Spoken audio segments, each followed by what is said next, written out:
จันเนี่ยสวัสดีป้าจัน ประจันคนรอ ป้าจันคนรอ เอ้า อันนี้พ่อน้องดำนะ โดย โอ้เนาะน้องเลยหมูแสบตาพ่อเจ้าอยู่นี่ กระแทกสิได้โตน้ อดเอาเนาะ ำเลย อยู่มานี่ยักปีเลยอยู่นี่ ป่วยเลย4-5 ปีแล้ว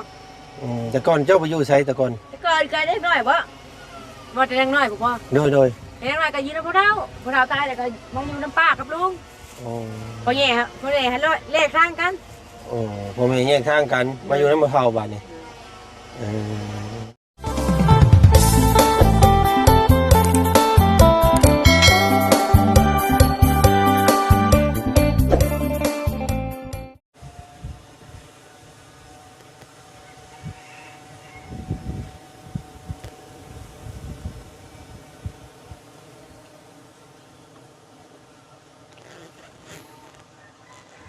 ตัดภาพเปลี่ยนบรรยากาศพี่น้องเลยมาอยู่หลังวัดเนาะมาสงบจิตสงบใจกับหมู่กับเพื่อนก่อนพี่น้องเลยมื้อนี้เพราะว่าถ้าเขายังจมปักอยู่ให้อยู่หน้ายังเห็นภาพตู้พ่อเพิ่นมันก็คิดอยู่เลยพี่น้องเลยเนาะมันยังต่ำอยู่ในอกในใจนั่นแหละก็เลยพากันออกมาเปลี่ยนบรรยากาศมื้อนี้มานำหมู่นำพวกก่อนเนาะเพื่อสิมีแนวคิดหรือว่าเพื่อสิมีรอยยิ้มกับหมู่กับครูว่าซั่นซะเนาะบรรยากาศพี่พี่น้องในทางบ่จันตัดภาพบรรยากาศมาทางพี่ได้ยินเสียงไม้เสียงตอกเรื่อยสดสัดบรรยากาศตอนบ่ายๆเนาะหลังจากซอยงานบุญเมตุจอยเนาะย่อเขาย่อน้ำซอยเพิ่นเรียบร้อยแล้วค่ะทางบ่บุญเพิ่นอยากออกมายิงปลายรถปลายล่างเพิ่นว่าสัมพีเอาไว้เนาะแล้วก็ถือโอกาสออกมาหาหมู่หาพวกน้ำมื้อนี้ก็ได้พี่น้องเนาะบรรยากาศคือแสบหูแสบตาแท้เนาะบ้านนี้พี่น้องเอ้ยว่าสิบ่อยากให้ตัวเองให้ห้องมาพี่บ่ว่าหันใจพืชใจทันมาพบมาพอกับอันธุรกิจพี่น้องเอ้ยเนาะธุรกิจมืดพี่น้องเอ้ยเนาะบ้านหนองสะพังเด้อพี่น้องเนาะเป็นโรงงานทำลายไม้สั้นซะเนาะหรือว่าเป็นโรงเรือยพี่น้องเลยเนาะโรงเรือยแปลงไม้เป็นไม้รูปประพันธ์จากไม้อยู่ป่าอยู่โคกอยู่ทะลงขนมาแปลงพี่น้องเลยเนาะแปรรูปเป็นไม้เส้นไม้ทอน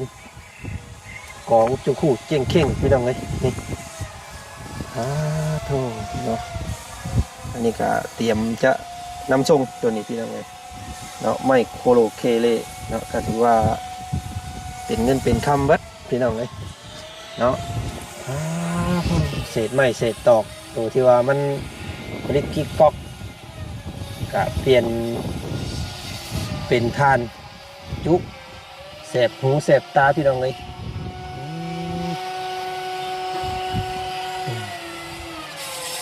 พี่น้องยังคอยยังเงียงเข้ากันอีกตื่มบาดเลยเนาะมาได้ยินเสียงจักเหลาไม้คือเสียงไห่พอดีพี่น้องเลยเนาะ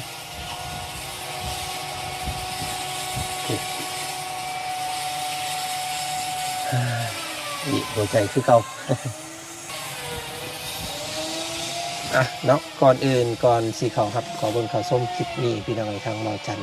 เนาะกับทักทายสบายดีเนาะสบายดีพ่อแม่พี่น้อง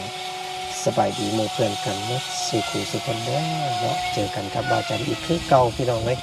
บรรยากาศตอนบ่ายๆเมื่อนี้เนาะแดดอ่อนลมเย็นเมื่อนี้พี่น้องเลยเนาะหนาวเยือก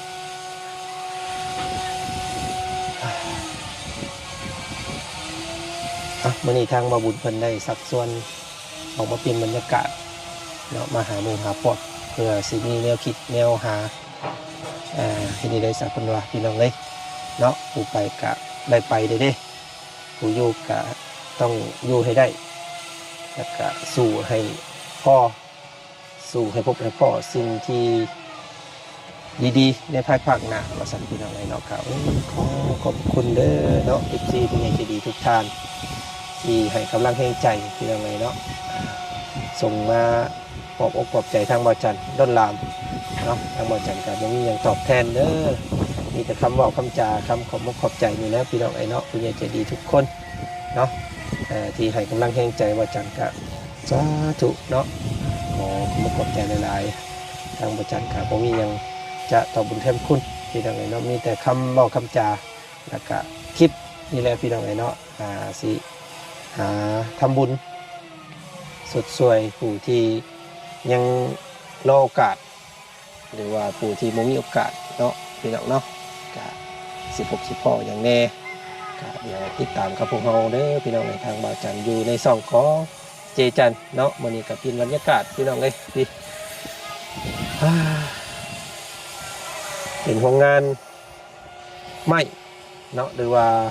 หม่องผลิตทานจุพี่น้องเอ้ยก็เห็นหมู่เห็นพวกเพิ่นว่ามาหาน้องดำพี่น้องไอ้น้องกำพร้าพ่อแม่เพิ่นเสียเบิดแล้วแยกกันไปเบิดแล้วว่าซั่นซะแยกทางกันไปคนละทางคนละพายแล้วก็เฮ็ดให้น้องเพิ่นอยู่ท้ายๆหลังวงเลื่อยเนาะเก็บไม้เศษเผาพี่น้องไอ้เพื่อแลกเป็นเม็ดเงินเนาะไว้ใส่ไว้ซอยว่าสันติธรรมเนาะว่าจังไดไปทำความรู้จักกันอีกตื่มกับครอบครัวของน้องดำกันได้พี่น้องเลยทางวัดจันทร์ก็ยังบ่เคยมาสัมภาษณ์น้องเพิ่นจักเทื่อมื้อนี้ก็จักสิเป็นจังไดละว่าซั่นซะพี่น้องเนาะไปเบิ่งไปชมนํกันอีกตื่มไปเนาะกินข้าวกินน้ำตัวเนาะทางหมู่เพิ่นมาแล้วพี่น้องยังบ่ได้กินข้าวยังอยากอยู่เอาคือเห็นพาน้องเพิ่นขี่รถขี่ล่างมาได้ใช้กินนี่ก็จะตรวจเข้ามานี่ผู้ดีเห็นบ่จิตก็บ่แซนเสื้อผ้าหน้าแท้อุ้มเข่าคลองวันพาน้องเพิ่นไปเกิดบ่สิงว่าซั่นก็ตามก้นหอบไปหั่นเจ้าก็หากันมาบ่หามา2เดือนนี่มาเดือนนั้นก็นี่ล่ะบ่ลงตัวเค้กนี่ล่ะข่อยก็ได้ทางเบาต้าเพิ่นพี่น้องเนาะวันนี้เขาบ่แซนฉันข่อยหิวข้าวแห้งแล้วสิไปถ่ายบ้านกับข้าวด้วยเจ้ากลับไปชงเพิ่นแน่ว่าซั่นเลยไปชงเพิ่นเจ้าพี่น้องเห็นแวบๆเมื่อกี้นี่น้องเพิ่นก็อันนั้นบ่น้องดำนะโดยแม่แล้วน้องดำนามสกุลจ้ำแจ้วบ่เผาท่านามสกุลเผาท่าพบมาพ่อแล้วนี่ได้อันนี้เนาะแล้วเขาก็บ่ฮู้กันให้นี่ได้ว่าทางเบาแซนเนาะคือว่าทางเอื้อยเล่านี่แหละโทรหานี่ก็มามือแรกน่ะจะบ่ฮู้ว่าสิถ่ายไปเนาะสาวดำว่าซั่นม่วนไปนำนี่แล้วแล้วเห็นในคลิปเบาแสนว่าอันนี้กันนั่นแหละสาวดำนักเอกกันวันนั้นพี่น้องเลยคนเข้าดูเขาดังบาดนี่เนาะออกมาว่าสิให้หมู่เพิ่นพอได้ปลอบอกปลอบใจพอให้หายใจม่อนแน่ว่าซั่นเรื่องพอมาพบพ่อแบบนี้วันนี้เฮงนักเขาเสียงอันจักไม่คือเสียงคนให้คนห้องเนี่ยพี่น้องเลยประกอบกับพ่อยังเรื่อยบาทเลยโอ้เสพหูเสพตาบาดนี้พี่น้องเลยไม่ได้ล็อกแบบนี้เนาะกระบาบน้องเพิ่นได้นอนอยู่ใกล้โรงงานปอดนี่เนาะโอ้พี่น้องเลยอันตรายอันนี้ก็ได้เนาะไปฉันหากินข้าวกินน้ำเนาะพอกันไหมวันนี้ได้ไงเจ้าแล้วขอบคุณขอบใจได้โอเคเนาะไปเดินทางเข้ากับสิเดินทางคือกันเลยพี่น้องเอ้ยเดี๋ยวไว้พี่น้องเลยเนาะพากันลังไหลครับก่อนเพราะว่าอันตรายเนาะขี้พุ่นละอองของทานไผ่เนาะเข่าจมูกเข่าหูดงหูดังมาสั่งพี่น้องเลยเอาไปต้มเค็มกับ นะป้า มากินดีดอก สบายดีป่ะจันเนี่ย สวัสดีป้าจัน ป่ะจันคนรอ ป้าจันคนหล่อ เอ้า อันนี้พ่อน้องดำนะ โดย โอ้ย โอ้น้องเลยหมูแสบตาพ่อเจ้าอยู่นี่ กระแซ่บสิได้โตน้ อดเอาเนาะ ำโดย อยู่มานี่ยักปีเลยอยู่นี่ ป่วยเลย4-5 ปีแล้ว แต่ก่อนเจ้าไปอยู่ไสแต่ก่อน แต่ก่อนเคยได้น้อยบ่แต่ยังน้อยบ่พอ โดย แต่ยังน้อยก็ยืนกับพวกเราตายแล้วก็มาอยู่น้ำป้ากับลุง โอ้ พอแย่ครับพอแย่ให้เลขข้างกัน โอ้พ่อแม่แยกทางกันมาอยู่ในมะเฒ่าบ้านนี่พี่น้องเอ้ยแสบหูแสบตาได้ข่อย เนาะ ไปไหน ไปเนาะนี่น้องดำนามสกุลจ้ำแจ้วพี่น้องไง บ่ โอ้น้องเพิ่นกันไปเลยคนเนาะคนหูคนตาพี่น้องไงน้องเพิ่นกันแบบสาดเซิงแบบสาดสางแบบว่าเว้าจาฟูฟังนิดนึงพี่น้องไงเนาะก็เป็นกำพร้าถ้าเป็นเด็กกำพร้าถือว่าพ่อแม่แยกทางกันแต่น้อย แล้วก็อาจจะเป็นคล้ายๆแบบว่า การใช้ชีวิตของน้องเพิ่นนะมันบ่มีเสาหลักเป็นหลักเป็นแรงเนาะแล้วก็ถูกเลี้ยงดูมาในแบบสู่ซนเนาะแล้วก็แบบว่าถูกเลี้ยงมาแบบบ่ให้ญาติคนและน้องเพิ่นก็บ่ค่อยย่านผู้ใดได้เป็นเอาแล้วเว้าจาแล้วก็สิประมาณว่าเป็นกันเองเลยเนาะเข้าคนได้ง่ายนะก็สิประมาณนั้นว่าซั่นซะเอาก็ขอให้น้องเพิ่นได้มีโอกาสได้ไปไกลกว่านี้ได้กันพี่น้องเนาะอยากช่วยน้องเพิ่นในแบบให้น้องเพิ่นมีชีวิตที่ดีกว่านี้นะพี่น้องน้องเพิ่นก็ยังบ่ทันมีคู่ครองแต่ว่าน้องเพิ่นก็คือสิในวัยจักปีนั่นแหละพี่น้องเลยน้องเพิ่นก็ได้เนาะให้กำลังใจได้พี่น้องเด้อเนาะหลายคนชวนมาเบิ่งก็โอ้บ่ไหวพี่น้องเนาะไปก่อนค่อยบ่ไหวแล้วแบบนี้ไปโอ้นี่เฮือนที่ช่างแท้นี่พี่น้องทางยุคบางย่างเนาะคล้ายๆแบบเฮือนคนมาเป็นคนงานอยู่นี่บ่โอ้นั่นก็ได้นี่ ยังตะบูเนาะ ค่อยโอ้ย เหนื่อย งานเดือยพี่น้องเอ้ย ตัวตังซื้อนี่ถือไปได้ซื้อเดินซื้อทางขา หมองมันแปรรูป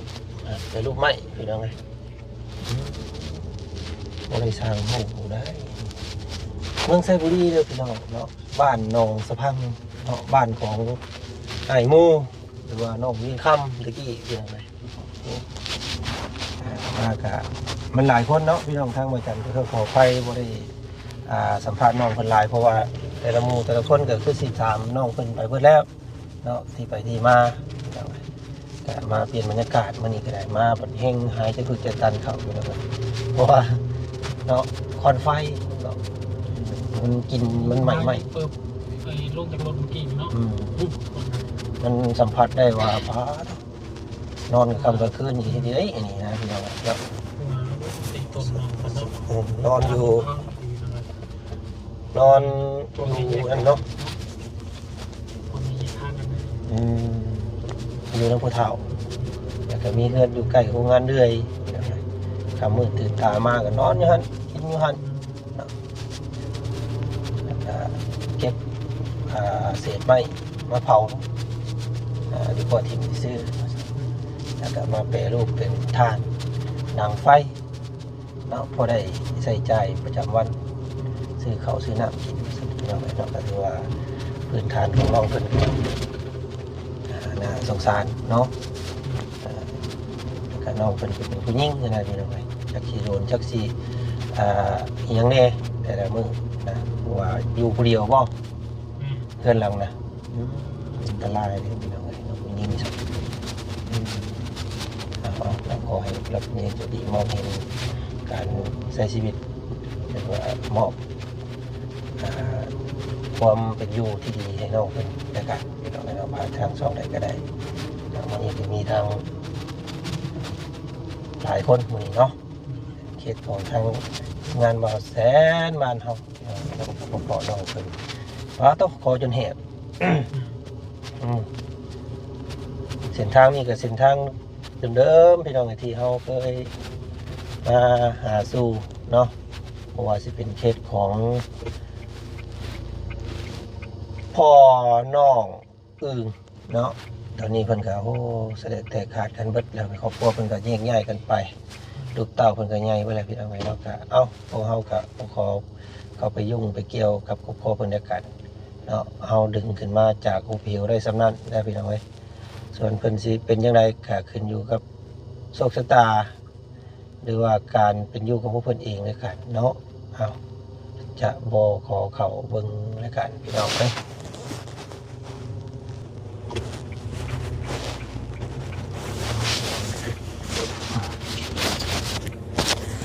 ครับเข้ากับกำลังสีพากันเดินทางลงไปสวรรค์ไปทำไงเนาะไปยิงป้ายรถเอาบุญสารวัตรเพิ่นว่าป้ายรถโอ้ยเนาะแก้ปัญหาตกจากเถื่อใส่2-3 มื้อตกเฮียอีกแล้วพี่น้องเสียจังไรว่าเมื่อคืนนี้เขากะสิมีการเดินทางเด้อพี่น้องแจ้งFC ก่อน หาน้องนกเนาะ แมนเพราะว่าถ้าเขาคิดว่าสิเป็นไปหลังปีใหม่มันยันมันโดนโพดแต่ก็มีการสดสวยเพิ่นเข้ามาแล้วพี่น้องเพราะว่าสิเป็นเขาสารอาหารแห้งเนาะให้อยู่ได้กินนะเฮาก็บ่อยากรอให้มันเพื่อสิฮอดมิดปีใหม่เนาะยันว่ามันโดนโพดแล้วก็กับอีกอย่างนึงทางพอปู่ที่เพิ่นสดสวยน้องเพิ่นเข้ามานี่ก็คืออยากให้เป็นของขวัญปีใหม่เนาะพี่น้องก็เลยเสียสละแล่นขึ้นไปก่อนมื้ออื่นเนาะมื้ออื่นเดินทางพี่น้องเนาะวันที่28 29ทางบ่จันก็สิได้เดินทางกลับมาคือเก่าเนาะ นี่ผมบอกเป็นสุดไปไปแค่นอกตา อ๋อเนาะงาน เด้อนี่เราขึ้นไปกันทอดเลยเนาะรวมคือนักขึ้นเนาะ แม่น เราขึ้นไปแล้วพากันกองกลางแล้วเนาะขึ้นนึก แม่น เอาไปนอนมึงไปแจกกันในเรื่องนะเพราะว่ามึงไปยังเขาไปนอนทางกันงานจุดเรือเนี่ยเราเขาทางยาวต้องเอาไปอะไรไปนะเขาให้เราประมาณซีมันก็เป็นอะไรอยู่เนาะอยู่แก่ละมันในอยากเอาไปแล้วเนาะลูกๆกันคือนาทีต้องเป็นนาทีต้องทำบุญเนาะเพื่อบุญส่วนบุญกุศลเนาะต้องแก้ไปคือมาลุงมาซื้อข้าวเล่าเด้อรุ่นเป็นที่เป็นที่รอข้าวเห็นเองเนาะในอยู่หน้าโอเคแม่ใจดังแบบนี้ แท้พี่น้องสิพากันเดินทางในหลังปีใหม่เพื่ออะไรเขาจังสิได้บุกเต็มที่นะครับแต่นี่เขาก็ขึ้นไปเก็บการเก็บงานแล้วก็ไปเซิร์ฟองค์กรพี่น้องส่วงหลังปีใหม่เพื่อแหละเขาจังสิได้พากันขึ้นประจำญี่ปุ่นเพราะว่าสิได้มีการสร้างบ้านให้น้องบุตรเนาะทีนี้ก็จักยอ ถ้า ด สร้างเท่าไรก่อน 25เรา เดี๋ยวยังไม่ได้ต่อเนาะ แม่นแล้วว่าต่อรองได้เด้อ วันนี้งบเขาก็ยังไม่ได้โอนแล้ว แม่ ผมมีแต่16 ล้าน มี16 ล้านหนึ่ง เขายังไม่ได้โอนให้เจ้าด้วยเนาะ ยังแหน่เรือทวงอยู่แล้วยังไม่เอาไว้ยังมาบุญมันป่ากันยังเอาไว้ แล้วขึ้นไปนะ อ๋อยังว่าเงินในบัญชีเคยไปใช้ได้คือเบิดว่าไปใช้อย่างเนาะว่า ก็ยังอยู่ลงทุน7 ล้าน อืม ให้เจ้าไปทำให้ล้าน2 ล้าน อืมแต่รวมๆเบิ่งมื้อนั้นสิยังอยู่16นะเนาะแต่คาดว่าสิต่อรองเนาะนำสร้างเพิ่นก็สิขอนำเพิ่นสักเช้าจัก ได้อยู่เนาะ เพราะว่าเขาเคยเห็นกันแต่เขาก็สีประยุทธ์ประมาณนั้นพี่น้อง ทำอีกอย่าง3ถึงบ้านการทาง เขานำซ้ำปลาก็กินน้ำซุ้มเฮานี่แหละเนาะเฮาซื้อไปฝากไปต้อนแต่ละมื้อก็ปลากัน ขออย่างนั้นมันบ่มีแล้ว แม่ บ่ แต่ว่าประชาชนต่อที่แท้มันงบเฮาอีบ่พอ แม่นแล้วมื้อนั้นบ่จันยังบ่ต่อนะแต่ว่าเอ้าว่าสิจังบ่เฝ้าต่อได้ซะเด้อว่างบเฮาตอนนี้ยังบ่พอสิได้แจ้งถึง FC ก่อนจังสิต่อเนาะนี่แจ้งมันต่อได้แต่เพราะว่าเกิดงบมันบ่มีเข้ามาแล้วมันก็สิเสียนะพี่น้องผู้ใหญ่เพิ่นเว้ากันเนาะทางสร้างเพิ่นก็มาสีมือเฮ็ดเรือนสร้างก็ได้หลังว่าซั่นๆนะจังไดก็ถึงไปรอบนี้จังว่ากันอีกรอบนึงเด้อพี่น้องเด้อเนาะหรือว่าสิเอาแบบ25ล้านแต่ให้เพิ่นมั่างเพิ่นยังอยู่นำเพิ่นเลยก็ได้เพิ่นเว้านะมื้อนั้นเพิ่นเว้าว่าทั้งมั่างทั้งหยังเลยบ่มาทั้งมั่างทั้งหยังเลยขอให้เพิ่นหาก็สิได้อยู่เพิ่นเก็บเพิ่นเมียนเองแหละเขาบ่ต้องหาขู่หาคนนะหาขู่หาคนก็ต้องเสียของอยู่ของกินอีก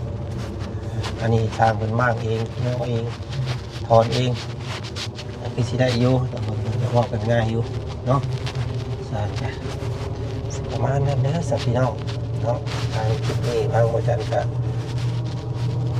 มีอย่างไรพี่น้องเนาะแวะเข้ามาหาน้องดำคนกำพร้าเป็นนางอยู่คนเดียวเป็นผู้หญิงเนาะพ่อแม่ถือว่าแยกทางกันไปแล้วก็มาอยู่น้ำพุเฒ่าเนาะงานประจำของน้องเพิ่นคือเผาถ่านแลกเหือแห้งเวลาแลกเป็นสุขภาพเนาะเพื่อสิได้เป็นตัวอันตรายพี่น้องให้ตัวนี้